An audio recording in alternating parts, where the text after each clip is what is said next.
solo board gaming night here, and I just wanted to do a little mock quest here just to kind of give you an idea what it's like to move the characters, to get you a little bit acquainted with what you can expect come Friday when the app is available. I know some of you guys do not have access to the game yet, but I thought that this would be a good way for me to just introduce some minor rules to the game. You'll still have to read through the rule book, and although it's thick, it's got 31 pages as a matter of fact. If you've played Journeys in Middle Earth, this is going to be a very quick read for you. It's not really bad at all. It's kind of very direct, straight to the point. It's very clear. It tells you exactly what to expect, what they expect you to know and learn, and how to get you started. And just like Journeys in Middle Earth, a lot of information will also be on the app, so you don't have to be flipping through the guidebook, which is a good thing. So like, let's say you have a quick question, but the app is not, and your rulebook is not within reach. You could just tap the help button, and it helps you look for whatever question you might have pertaining to the game. Also, another thing that I like is a lot of times there'll be like terrain, and in the app you could just touch the terrain that you're having a question about, or maybe you don't know what that terrain does exactly. You just touch the terrain and the app will say this blocks line of sight, or this if you search this, this happens, or these are the options that you get, and it lets you know what it does. So I think the app is very helpful in that way. But today, what I just want to go through really quickly with you guys, I just want to give you guys, I'm looking through the rule book here and pointing out what I think that you guys would or should be more looking out for once you do get the game. And the first thing I'm going to actually talk about are the weapons cards. In the rule book on page, on page 6, it will let you know each character that you have access to in the beginning of the game, because although there's more characters, you only have access to 4 in the beginning of the game, and later on during the game you have other party members join your party, and then you'll be able to select them. But right here it'll let you know their starting weapons for every single character, so each of them have 2 starting weapons. But let me show you how the weapons are actually used. You have to use this little card sleeve that the game includes. It includes about like 8 of them, I believe. I don't remember. And what they want you to do, if you look in the bottom left corner of your weapon card, you'll see that there's no icon next to it. It just says weapon. That's how you know your weapon is not upgraded. However, when you flip this card, you'll notice that on the bottom left-hand corner, you will now see a little icon with 2 arrows pointing up. That lets you know that your weapon is upgraded. So the way that the game wants you to set the player up, the hero up, is you're gonna grab both of their weapon cards that it states in the rule book. In this case, in Galadin's case, it's the Bloodwood bow and the mirror blades. You're gonna make sure that the non-upgraded side are going to be on the sides that you face. So the non-upgraded bow is gonna be facing one side, and the non-upgraded mirror blades is gonna be on the other side. You're gonna grab your little sleeve, and you're gonna slide both weapon cards together. Very hard to do this on camera. Okay, and now you have yourself your weapon card, and you're gonna be able to flip your weapon card throughout your adventure. And since I'm on the topic of the weapon card, you guys might have noticed that the weapons card has a little icon here in the bottom right corner, and it's called fatigue. Okay, well, let's move up a little further. The card will tell you the name of the weapon that you're using, mirror blades. the type of weapon it is, blades, and it's a quick weapon. On the left-hand corner, the middle left corner right here, you'll see the damage type. Every weapon has a different damage type. In this case, the mirror blades is a slash weapon. But if you flip it over and you go to the bow, it turns into a pierce weapon. So every enemy that you're going to face in this game is going to have a little diamond with a question mark on it. Let me see if I could find it really quick. If not, I'll just move on. Oh, I found it. Every enemy is going to have that question mark there. What that means is that the weakness of the enemy you're facing or about to attack is unknown. You do not know what he's weak against. But like, let's say Galadin fires his bloodwood bow at an enemy, and since it's a pierce weapon, it causes pierce damage to the enemy. If the enemy is not weak to pierce, it will still show up as a question mark. However, instead, let's say Galadin uses his mirror blades that has the slash damage type, and it hits the enemy, and the enemy is weak to slash. That question mark will actually turn into whatever type of damage was made that they're weak against. In this case, this is animos or animas. But if it was slash, for example, it would just have the slash icon. I have no idea how to pronounce that word. Anyway, moving on. Another thing, sometimes you'll be able to, given the choice, or sometimes told to by the app, to add a fatigue to a card, either a specific card or any card, I suppose, but it'll let you know whether you could choose which card to place a fatigue on, or it'll tell you which card to place a fatigue on. And in that case, usually this will happen in the darkness phase. Let's see which phases. There are two phases. Yeah, darkness phase. And it'll say place a fatigue on your character, or it might tell you remove a fatigue on your character, and you could choose any card to either place or remove that fatigue from.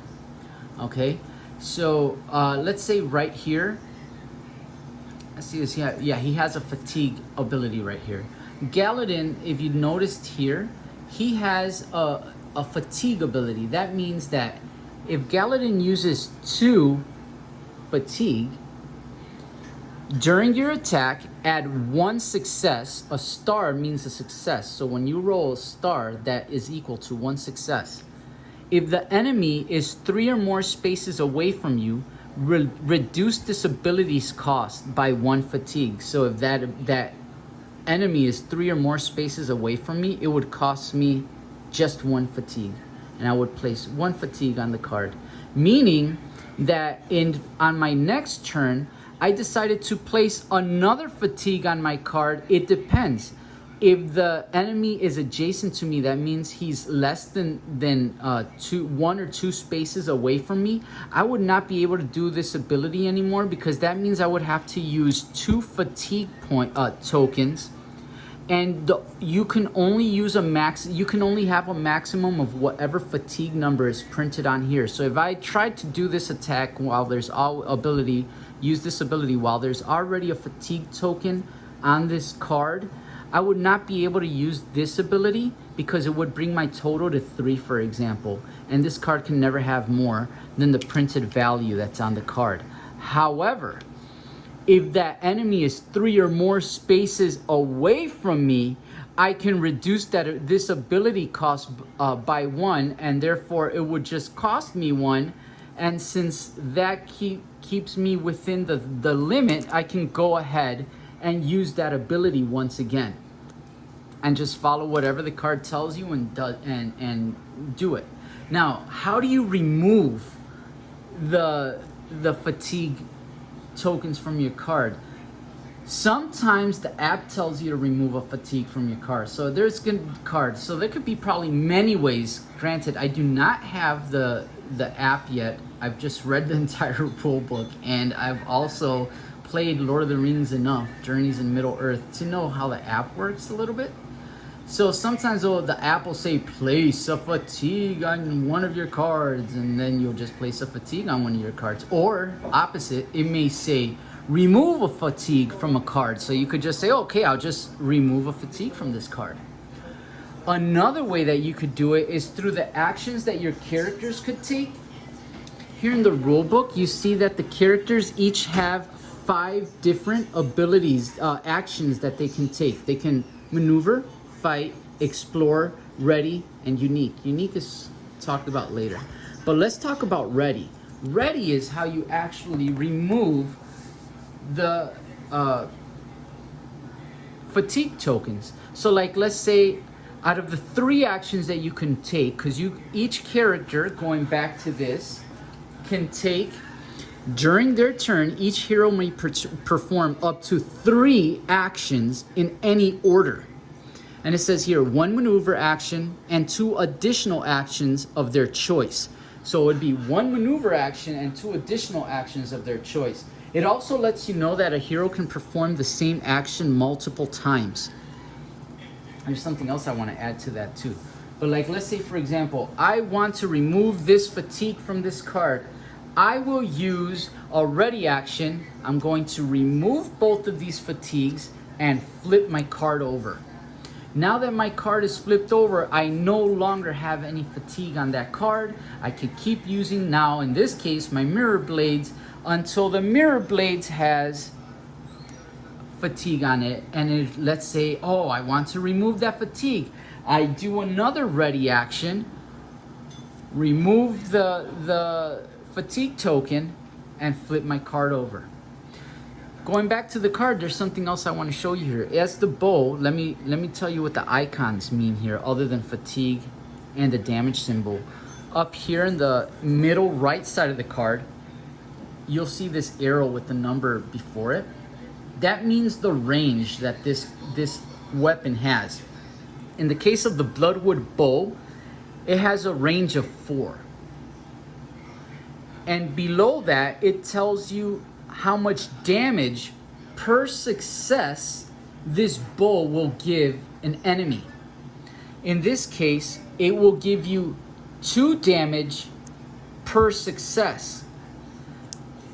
If we go ahead and look at a character card, our character card lets you know how you attack, and everyone attacks differently. In this case, Galadin uses a blue die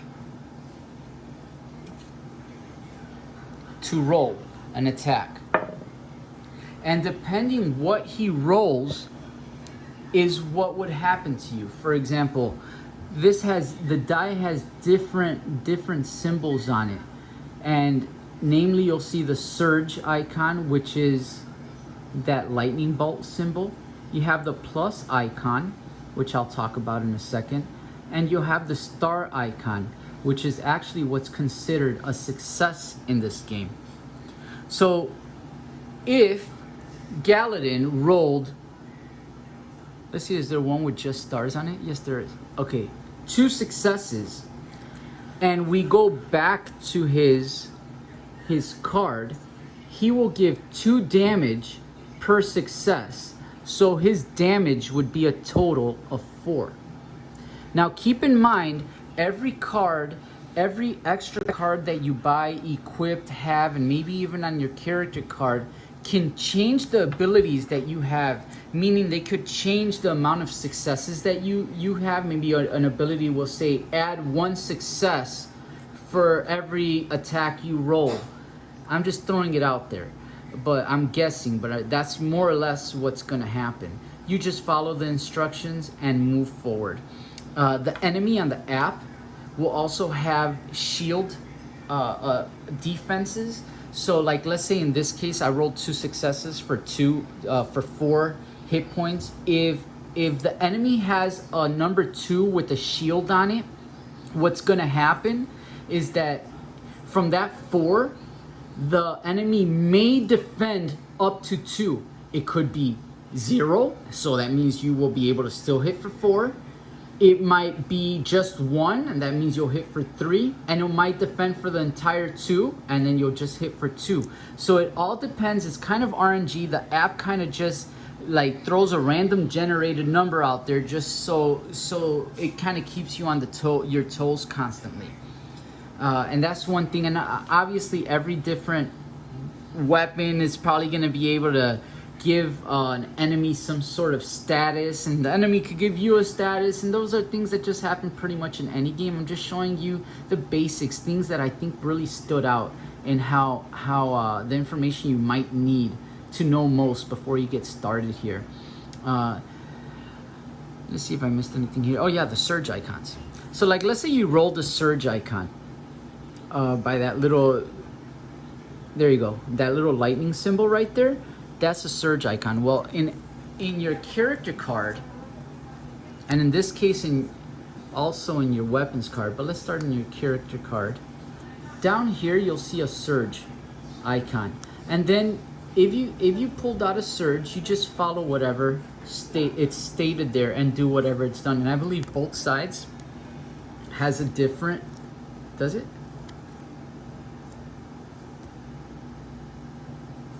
Oh, it's the same.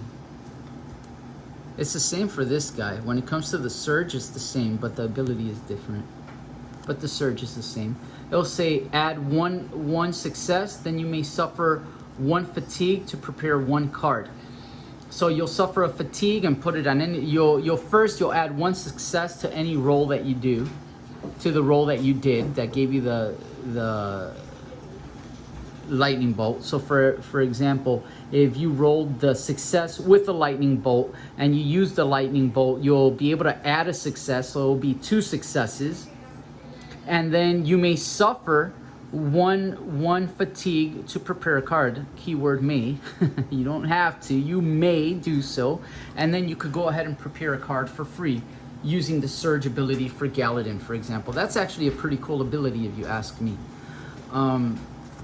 Also, on his weapon, going back to his weapon, here you needed to use a fatigue to use his ability, right?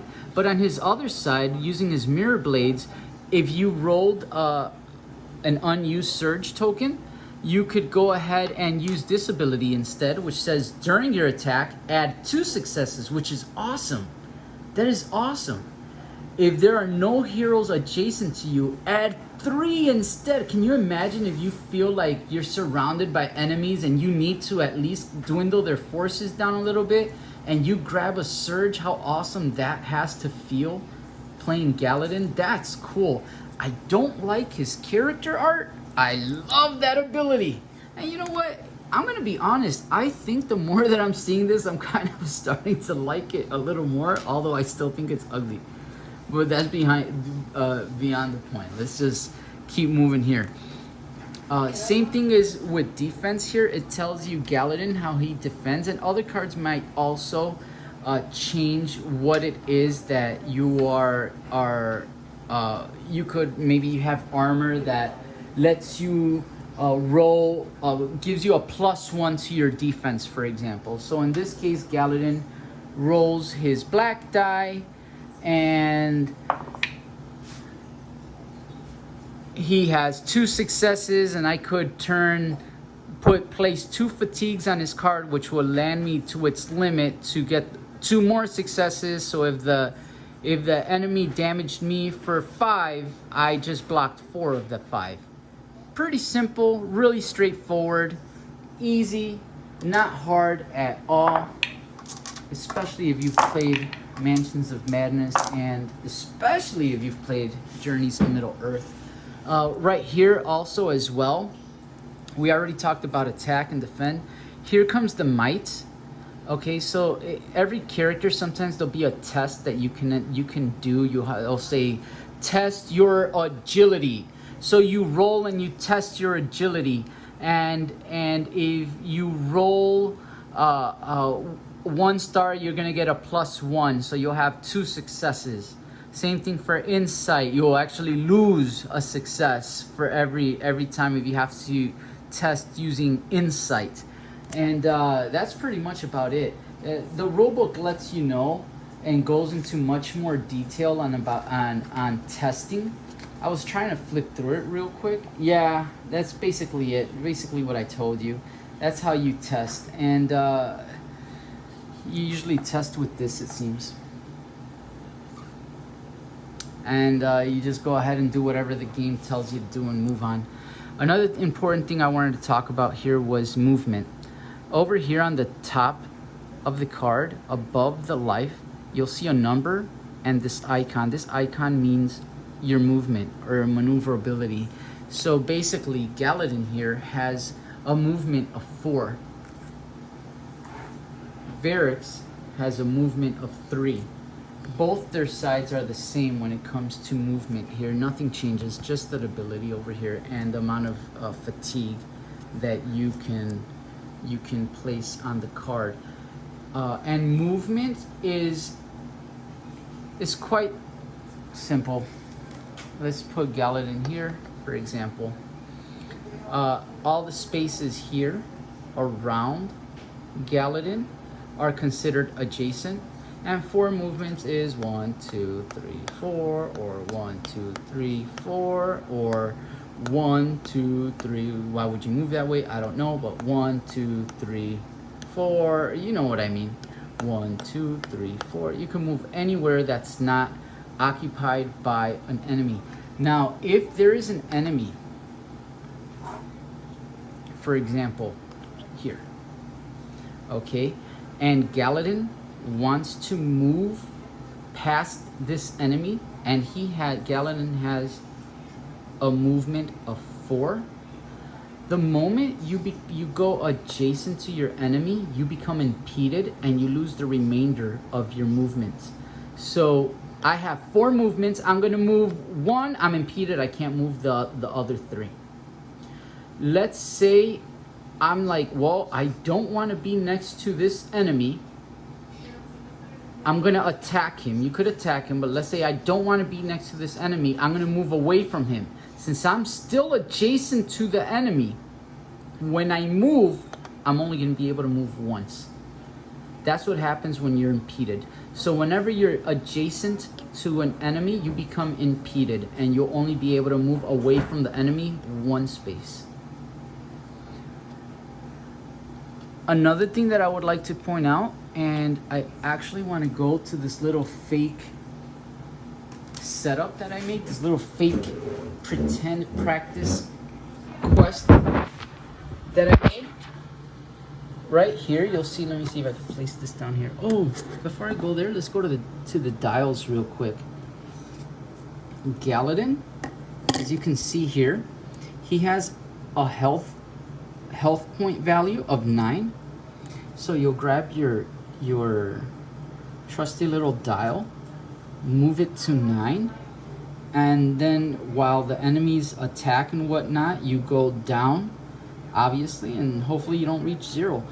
Once you go to 0, you don't immediately lose. You injure your character, and the app tells you how to go about injuring your character. Also, you could read up on it in the rulebook. It's very similar to what if you've played Journeys in Middle Earth.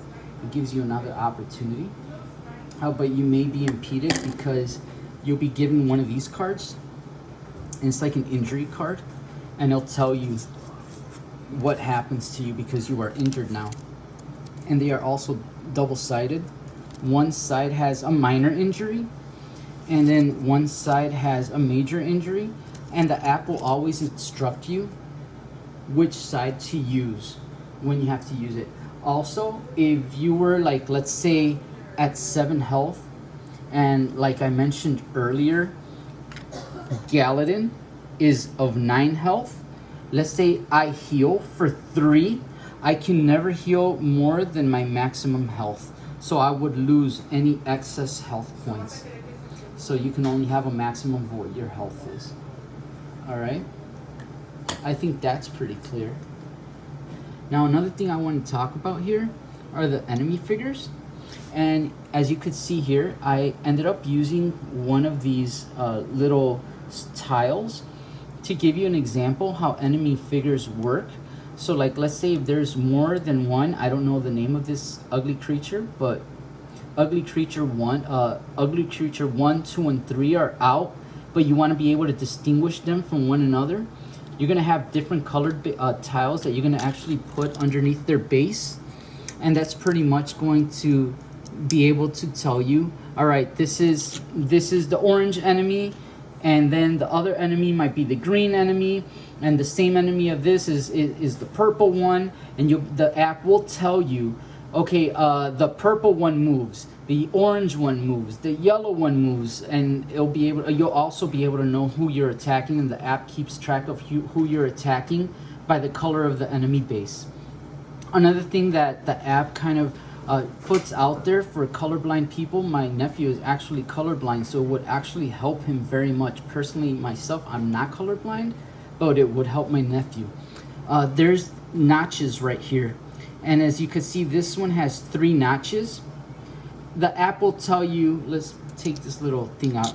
There's different notches depending what side you're using.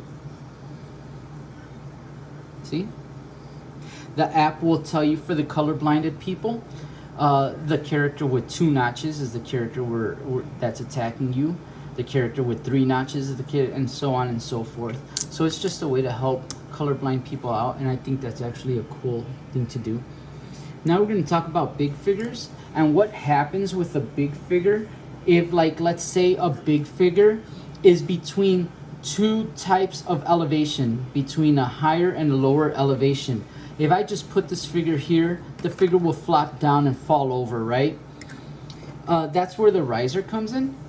So what you do is wherever the figure is, you don't want him to be flopping around everywhere. So like, let's say he was on top of those stairs right there. You put the riser right there, and you just place the enemy there. So now the enemy is flat, and you don't have to worry about the enemy tipping over and falling over and moving all over the place. I think that's a very neat little thing that was added to this game to kind of help the game from falling apart while you're playing. Terrain has different types of actions that you could do with it. For example, my favorite, the well. I keep seeing it. It's my favorite. It's so beautiful. Just look at it. It looks so cool. I really like the well. I don't know why, but I like it. Okay. The app, let's say you forget what's in what the well is for. So like maybe an objective 5 minutes ago said you need to search the well and whatever, and you're 5 minutes into the game, you're like, wait, what does the well do again? Well, when you touch the well on the app, it'll remind you. It'll say, oh, you have to search this. You're like, oh, okay, that's what I have to do. Then you go ahead and move on to what you're gonna do. Now, in order to activate the well, you would obviously have to be adjacent to it. You cannot be on top of a well. However, you may be on top of a token. So if there's a token on the map, you may be on top of it or adjacent to it to activate it.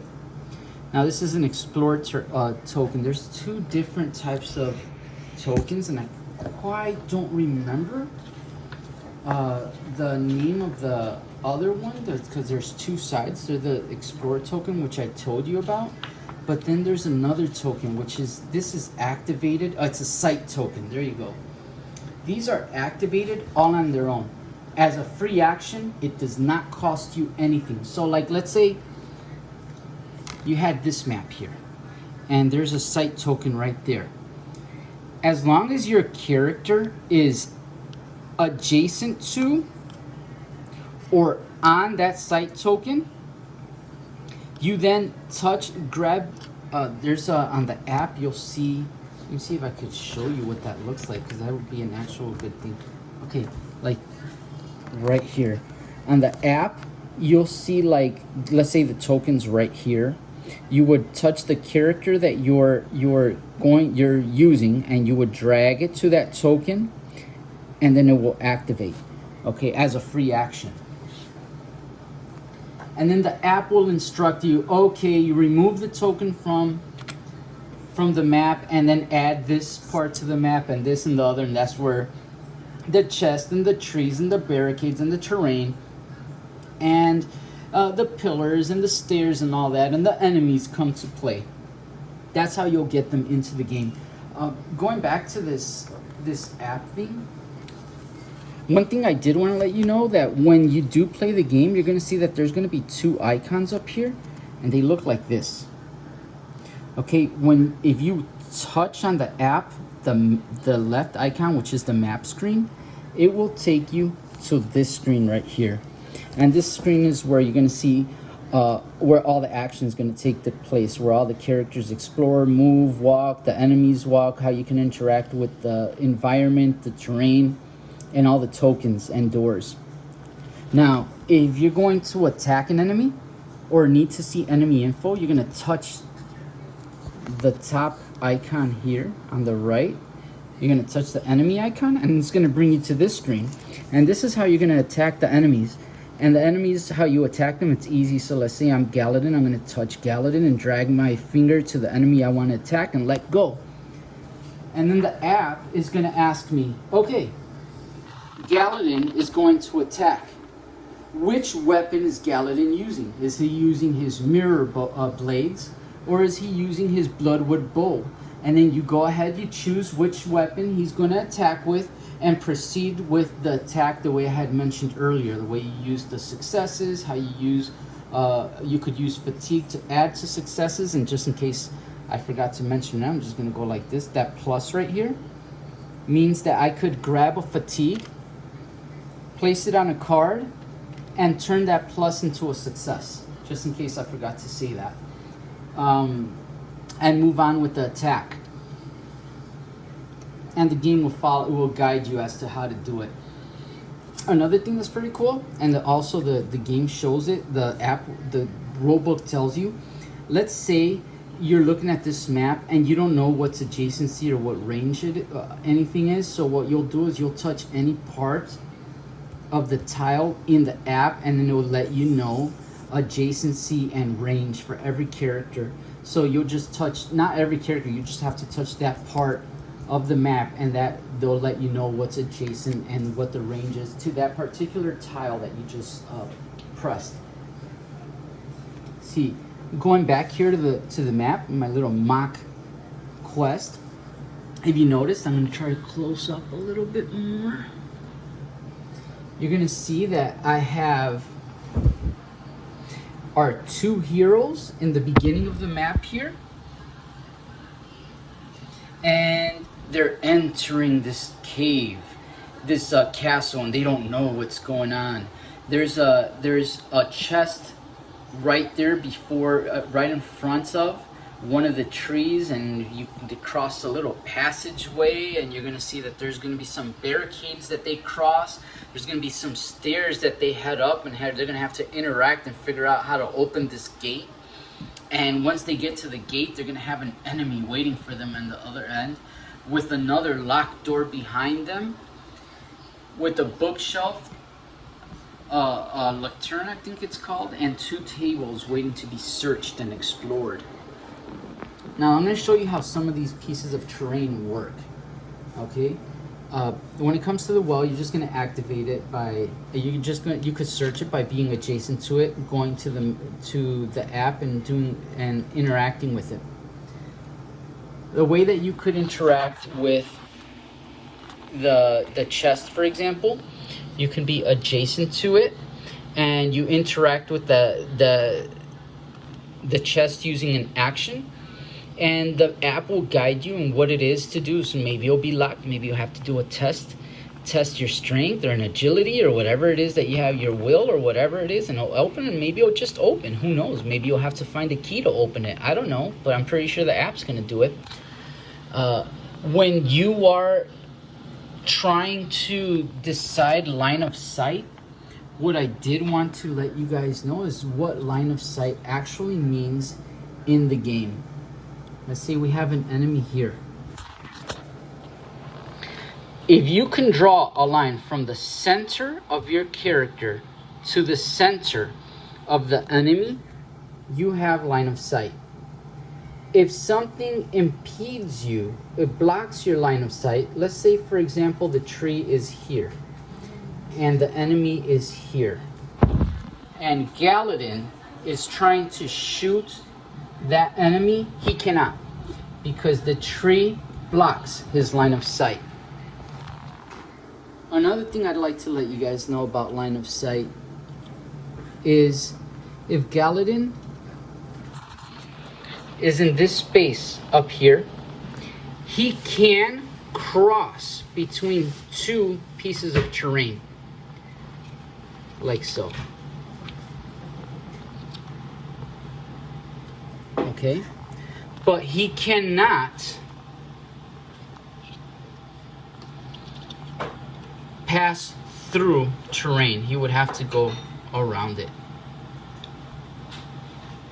All right, we got that. Once again, line of sight, you'll be able to see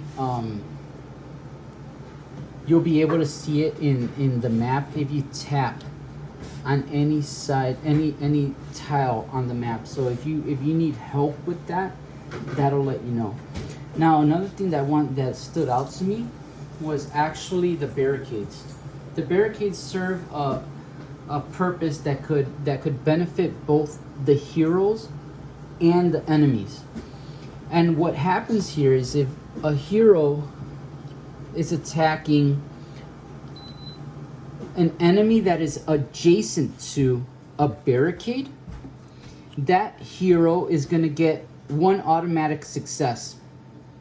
Conversely, if an enemy attacks a hero that's adjacent to a barricade, that enemy will automatically get one success. So your hero will automatically have to block an extra success that the enemy throws. So these barricades are going to be beneficial to both enemies and the heroes. Moving on, and I think I'm just going to kind of fast forward here a little bit. Let's say that our heroes are here, right? Oh, let's talk about the terrains right here. There's a few different types of terrain tiles, and they all come here. Like some terrains actually are going to give you a status depending what terrain you're on, like a scar or a doom, and it will affect enemies and heroes differently depending on who is on the terrain. So it will affect both the heroes and the villains. Another nifty tool that you can go ahead and search what terrain does, and if I can't find it, that's fine, because I would just keep moving. If you are trying to find out what terrain you see, imagine you're playing a game, then you're trying to look for terrain. That's like kind of frustrating, right? Good thing about the app, however, is that you could just touch that terrain. You just touch it, put your finger on that terrain, on one of the tiles in the terrain, and the app will remind you, oh, if you stand here, this is what happens to your character. Or if an enemy stands here, this is what happens to the enemy. So it's going to give you the information on both enemies and heroes. When you're going through a door, let's talk about stairs. Stairs are counted as just one regular movement, okay? Just like any other regular movement. So you could go 1, 2, or like let's say there was a tile here, you could go up from here, or even up from here as one movement. You can also go down from there as one movement, and down from here as one movement. You cannot, however, go up all the way to the top. In order to get to the top of a new floor, you have to be on the second step, on the middle step. From that middle step, you are then allowed to move on to the new floor. In this case, there's a gate. So like, let's say, oh, you have to find the key to the gate. And our heroes, let's rewind, came here and interacted with the chest. The chest opened and was removed from the map, and the heroes found the key. Then the hero made their way closer to the gate. An enemy came, they fought the enemy, and using that extra success, defeated the enemy and moved on with their key.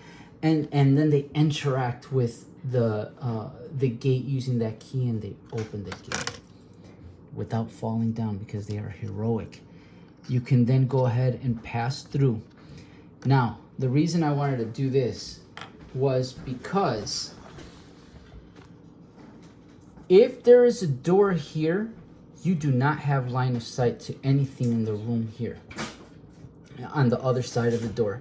However, even though there is a pillar, you do have the rules of line of sight would still work. So like, let's say if this enemy was here, you would not have line of sight, because although you cannot draw a line from the center of your base to the enemy's base without getting your line of sight blocked. However, if the enemy is here, let me actually move that over here instead. You absolutely can shoot through the arch, because you can draw a line from your hero to the enemy. Also, different elevations does not affect your attack, so you can definitely still attack as long as you're within range. You could still attack an enemy that's below you or above you. And sometimes you'll have an overhang, which means there's like another part here of the map that's covering the player here. Once again, if you touch any tile on the app, it'll let you know what is within range and what isn't within range. So I hope that helps you when it comes to figuring out line of sight, opening doors, going up and down stairs and whatnot. Searching every other type of terrain is very similar. You could search bookshelves by being adjacent to them. You can also search tables by being adjacent to them. Once again, the app will always remind you. If you forget, you could always like reference a quick help guide through the app. I know that Lord of the Rings, Journeys in Middle-earth did it many times, and it really helped me and stopped me from having to shuffle my way through the rule book many times. Excuse me. With that, I just want to end this, but I do want to add one more thing. I ended up finding these little super stackers, and I thought that was really cool. And what I ended up doing, I put a piece of cardboard in between, so I could put two different types, in this case, of tokens, snap them closed. And I did that for every single one. In this one, I separated with 2 pieces of cardboard. So now I have 3 of the status tokens there. Closed it nicely. And they're called stackers because you could just stack them right on top of each other. And finally, I have my other set of tokens. There were some extra focus tokens that I just went ahead and put them in here instead. And it really helps with gaining access to the tokens, as well as it helps with getting the game set up and put away. If you watch my how to store video, you'll see how I was able to store the game. The only difference is now in the very top of the box, I put tokens like this on the left side of the box with the tiles on this side right on top of all of the minifigures, and it still closed the lid perfectly. it was perfect. It worked really well. I don't think I forgot anything. I hope I didn't forget anything. This is just a quick guide to get you to kind of help you understand what it is that you're gonna get yourself into on Friday. I hope you enjoy it. I hope it's at least a fun game. I really do think it's going to be, and I just hope we just do what games are all about, and it's just about having fun. This was Solo, the board gaming night, and I hope you guys have an amazing game night. Take care.